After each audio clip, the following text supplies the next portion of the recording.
Hi viewers, welcome to Asif world. మా వాడైతే running start చేసేసాడండి. ఫుల్గా అలవాటు అయిపోయింది మాల్ మొత్తం. సో ఒక్క చోట కూడా ఆగకుండా ఫుల్గా రన్నింగ్ అయితే చేస్తున్నాడు. సో మా వాడు ఎక్కడైనా స్విచ్ బోర్డ్స్ కనిపిస్తే అక్కడ ఆగిపోతాడు. సో వాటిని నొక్కడానికి ట్రై చేస్తూ ఉంటాడు, స్విచెస్ ఆన్ చేయడానికి ట్రై చేస్తూ ఉంటాడు. అది చాలా బ్యాడ్ హ్యాబిట్. దాన్ని మానిపించడానికి అయితే ట్రై చేస్తున్నాం. మా నాన్న అయితే కొడతా అని చెప్పి అంటున్నాడు. కానీ మా ఇంట్లో వాడు అస్సలు ఎవరికైతే భయపడ్డా అది మా నాన్నకి అస్సలు భయపడ్డు వాడు. సో వాడు మా నాన్న భయపెడుతున్నా కానీ వాడైతే అస్సలు భయపడట్లేదు. ఎంత తెగించేశాడు అనమాట క్యూట్ పిల్ల. సో మొత్తానికి టాయ్ జోన్ అయితే వచ్చేసింది. ఏదైతే రాకూడదో అదే వచ్చేసింది. లోపలికైతే వెళ్ళిపోయాడు.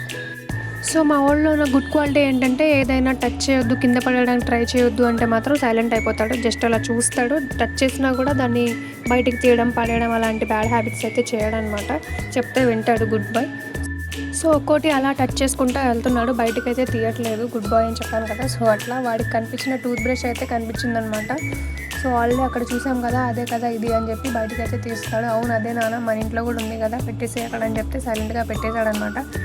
ఇంట్లో బోల్డ్ ఉన్నాయి. టూత్ బ్రష్ తేవడం, పడేయడం ఇదే గోల. కింద పడింది బయట పడేయడమే. ఇంకా దాన్ని మళ్ళీ వాడే ఉండదు. ఫుల్ హైజీనిక్ అనమాట. సో అందుకని దాన్ని అయితే పక్కన పెట్టేశాడు. సాఫ్ట్ టాయ్స్ దగ్గరికి అయితే వచ్చేసాడు అనమాట. వాడికి ఆ ఆవులు అయితే భలే నచ్చేసింది, క్యూట్గా ఉంది. సో వాడైతే ఆ ఆవుల్ని పట్టుకొని వచ్చేసాడు. వాడి మామయ్య దగ్గరికి పర్మిషన్ తీసుకుందామని చెప్పి వాడి మామ అయితే అస్సలు వద్దన్నాడు. పెద్ద పెద్ద టాయ్స్ ఉన్నాయి, సాఫ్ట్ టాయ్స్. ముందు ఆ సాఫ్ట్ టాయ్స్ అన్నిటితో ఆడుకో, ఆ తర్వాత దీంతో ఆడుకుందు కానీ అని చెప్తే సైలెంట్గా పెట్టేశాడు అనమాట. చెప్పగానే వింటాడండి బంగారు కొండ. సో మొత్తానికి కొంచెం ముందుకైతే వెళ్తున్నాడు. ఇంకా ఏమేమి టాయ్స్ ఉన్నాయో చూద్దామనేసి. వాడికైతే అసలు మనసు ఒప్పట్లేదు బయటికి రావడానికి. అక్కడ స్కూల్ బ్యాగ్స్, టాయ్స్ అన్నీ ఉన్నాయి. ఎక్కువ సాఫ్ట్ టాయ్సే ఉన్నాయి. సో వాడికైతే సాఫ్ట్ టాయ్స్ కూడా చాలా ఇష్టం. సో చూస్తున్నాడు, ఏదైనా తీసుకుందాం అనుకుంటున్నాడు కానీ ఆల్రెడీ అన్నీ ఉన్నవే ఉన్నాయి. సో అందుకని వద్దని చెప్పేస్తామన్నమాట. అక్కడ స్కూల్ బ్యాగ్ ఉంటే దాని జిప్ అయితే ఓపెన్ చేస్తున్నాడు. వద్దు బంగారం, అది ఓపెన్ చేయకూడదు, అది కింద పడిపోతుంది కదా, క్లోజ్ చేసే అని చెప్పి సైలెంట్గా క్లోజ్ అయితే చేస్తున్నాడు అనమాట. వాడికైతే నేను మాట ఇచ్చేసాను, నువ్వు స్కూల్కి వెళ్ళే టైంలో నీకు ఏమేమి కావాలో అన్నీ ఇప్పిస్తా, ఇప్పుడైతే నువ్వు స్కూల్కి వెళ్ళట్లేదు కదా, వద్దులే బంగారం అంటే సైలెంట్గా అక్కడ పెట్టేస్తాడు అనమాట.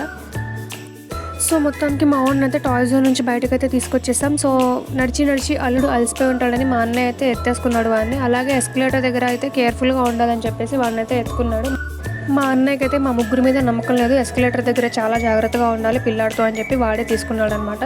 సో చెప్పాను కదా, ఎస్కలేటర్ అంటే మా మమ్మీకి చాలా భయం అని. సో మా మమ్మీ అయితే చాలా స్ట్రగుల్ అవుతుంది. సో నెక్స్ట్ టైం లిఫ్ట్లో అయితే తీసుకెళ్తామని చెప్పేసాం. సో నెక్స్ట్ టైం చేసామనేది నెక్స్ట్ పార్ట్లో చూపిస్తా. Thank you viewers, thank you so much for watching.